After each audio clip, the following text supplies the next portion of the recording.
Bêche de mer English. Given a number of white traders, a wide area of land, and scores of savage languages and dialects, the result will be that the traders will manufacture a totally new, unscientific, but perfectly adequate language.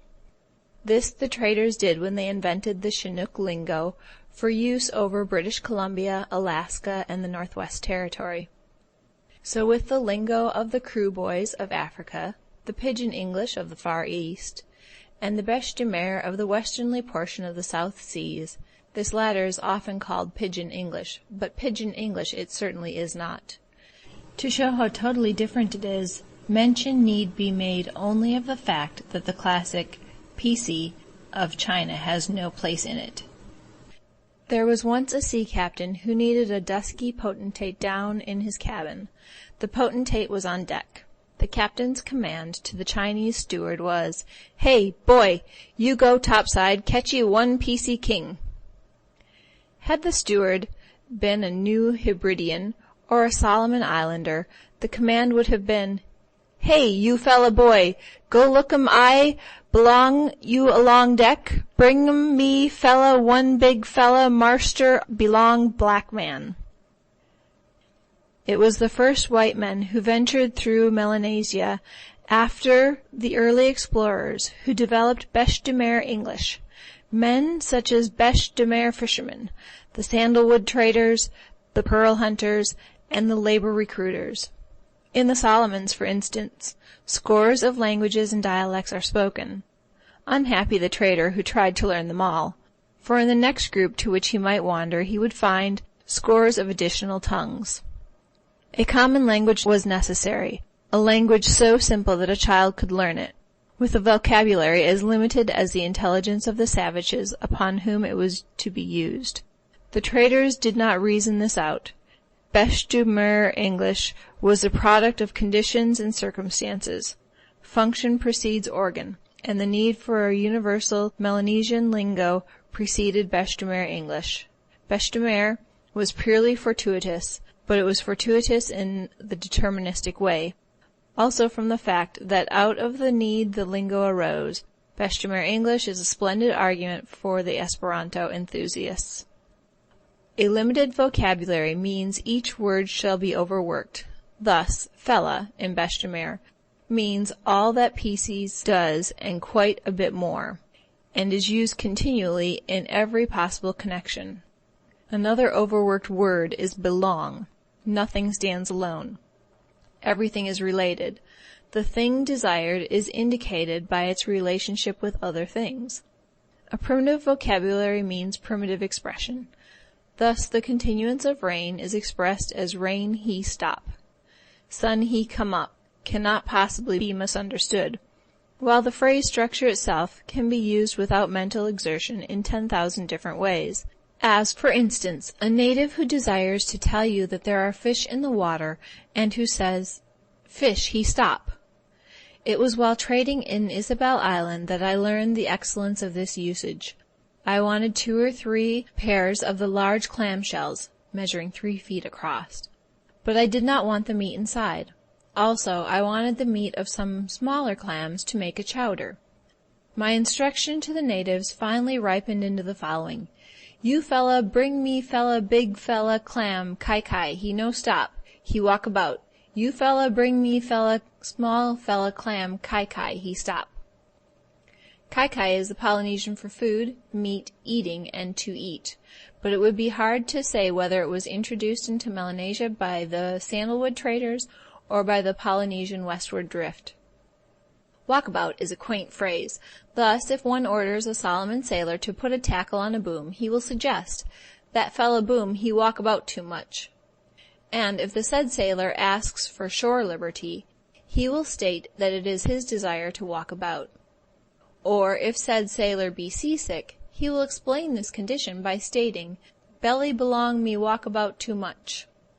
Too much, by the way, does not indicate anything excessive. It's merely the simple superlative. Thus, if a native is asked the distance to a certain village, his answer will be one of these 4. Close up, long way little bit, long way big bit, or long way too much. Long way too much does not mean that one cannot walk to the village. It means that he will have to walk farther than if the village were a long way big bit.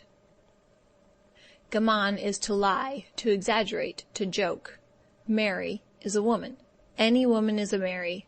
All women are Marys. Doubtlessly, the first dim white adventurer whimsically called a native woman Mary, and of similar birth it must have been many other words in bêche de mer. The white men were all seamen, and so capsize and sing out were introduced into the lingo. One would not tell a Melanesian cook to empty the dishwater, but he would tell him to capsize it.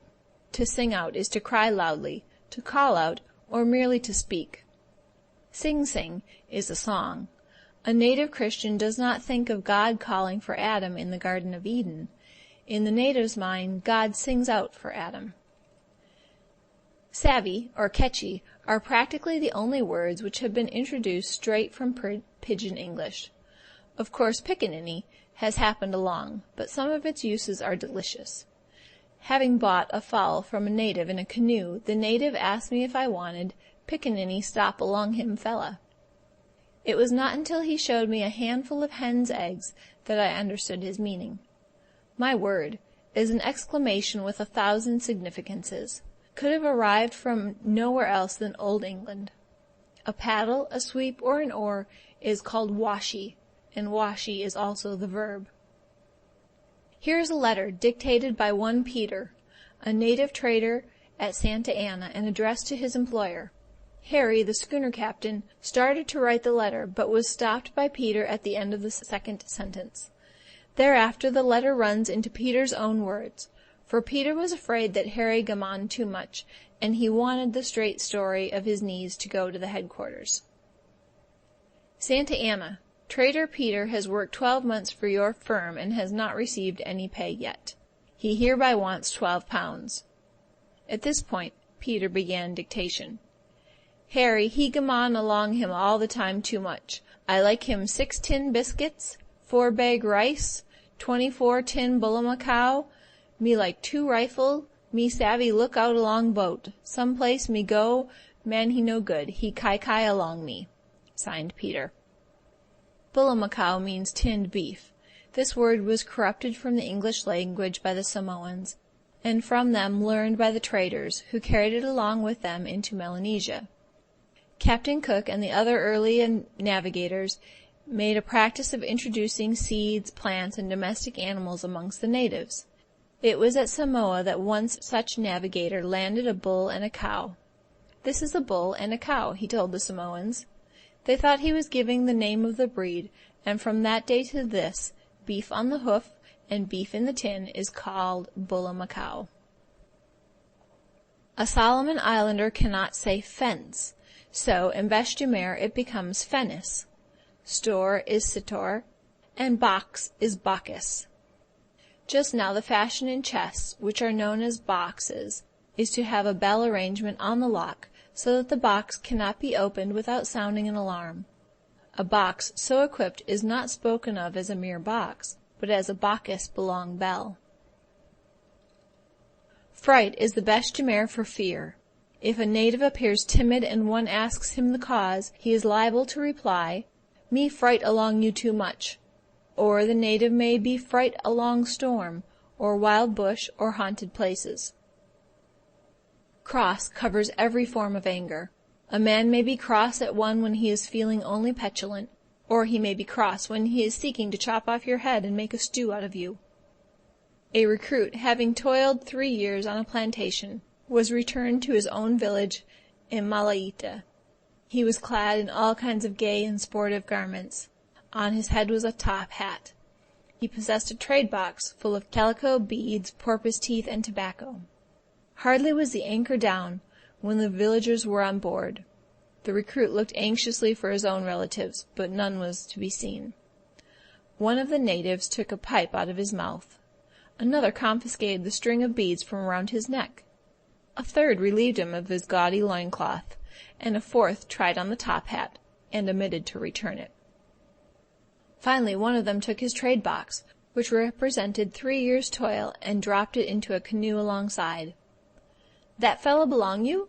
the captain asked the recruit, referring to the thief. "No belong me," was the answer. "Then why in Jericho do you let him take the box?" the captain demanded indignantly. Quoth the recruit, "Me speak along him, say Bacchus he stop, that fella he cross along me," which was the recruit's way of saying that the other man would murder him. God's wrath, when he sent the flood, was merely a case of being cross along mankind. What name is the great interrogation of Beshtamer? It all depends on how it is uttered. It may mean, "What is your business? What do you mean by this outrageous conduct? What do you want? What is the thing you are after? You had best watch out, I demand an explanation," and a few hundred other things. Call a native out of his house in the middle of the night, and he is likely to demand, "What name you sing out along me?" Imagine the predicament of the Germans at the plantations of Bougainville Island, who were compelled to learn Beshtamer English in order to handle the native laborers. It is to them an unscientific polyglot, and there are no textbooks by which to study it. It is a source of unholy delight to the other white planters and traders to hear the Germans wrestling stolidly with the circumlocutions and shortcuts of a language that has no grammar and no dictionary. Some years ago, large numbers of Solomon Islanders were recruited to labor on the sugar plantations of Queensland. A missionary urged one of the laborers, who was a convert, to get up and preach a sermon to a shipload of Solomon Islanders who had just arrived. He chose for his subject the fall of man, and the address he gave became a classic in all of Australasia. It proceeded somewhat in the following manner. "Altogether, you boy belong Solomons, you no savvy white man. Me fella, me savvy him. Me fella, me savvy talk along white man. Before a long time altogether, no place he stop. God big fella, marster belong white man. Him fella, he make 'em all together. God big fella marster belong white man. He make 'em big fella garden. He good fella too much. Along garden plenty yam he stop, plenty coconut, plenty taro, plenty kumara, sweet potatoes. Altogether good fella kai too much. Bimeby by God big fella marster belong him white man. He make 'em one fella man and put 'em along garden belong him. He call 'em this fella man Adam. He name belong him. He put him this fella man Adam along garden, and he speak, this fella garden he belong you. And he look 'em this fella Adam he walk about too much. Him fella Adam all the same sick. He no savvy kai. He walk about all the time. And God he no savvy. God big fella marster belong white man. He scratch 'em head belong him. God say, what name? Me no savvy what name this fella Adam he want. Bimeby God he scratch 'em head belong him too much and speak, me fella me savvy, him fella Adam him want 'em marry. So he make Adam he go asleep. He take one fella bone belong him, and he make 'em one fella marry along bone. He call 'em this fella marry Eve. He give 'em this fella Eve along Adam, and he speak along him fella Adam. Close up all together, along this fella garden belong you two fella. One fella tree, he taboo. Along you all together. This fella tree belong apple. So Adam Eve two fella stop along garden, and they two fella have 'em good time too much. Bimeby one day Eve she come along Adam and she speak, more good you me two fella we eat 'em this fella apple. Adam speak, no. And Eve she speak, what name you no like 'em me? And Adam speak, me like 'em you too much, but me fright along God. And Eve she speak, gammon, what name? God he no savvy look along us two fella all time. God big fella marster, he gammon along you. But Adam he speak, no. But Eve she talk, allee same Mary, she talk along boy along Queensland and make 'em trouble along boy. And bimeby Adam he tired too much and he speak, all right. So these two fella they go eat 'em. When they finish eat 'em, my word, they fright like hell, and they go hide along scrub. And God, he come walk about along garden, and he sing out, Adam. Adam, he no speak. He too much fright. My word. And God, he sing out, Adam. And Adam, he speak, you call him me? God, he speak, me call him you too much. Adam, he speak, me sleep strong fella too much. And God, he speak, you been eat 'em this fella apple. Adam, he speak, no, me no been eat 'em. God, he speak, what name you gum on along? You been eat 'em. And Adam, he speak, yes, me been eat 'em. And God, big fella marster, he cross along Adam Eve, two fella too much. And he speak, you two fella finish along me altogether. You go catch 'em boxes belong you, and get to hell along scrub. So Adam, Eve, these two fella go along scrub, and God, he make 'em one big fence, all around garden, and he put 'em one fella marster belong God along fence. And he give this fella marster belong God one big fella musket, and he speak, suppose you look 'em these two fella Adam Eve, you shoot 'em plenty too much. End of chapter 16.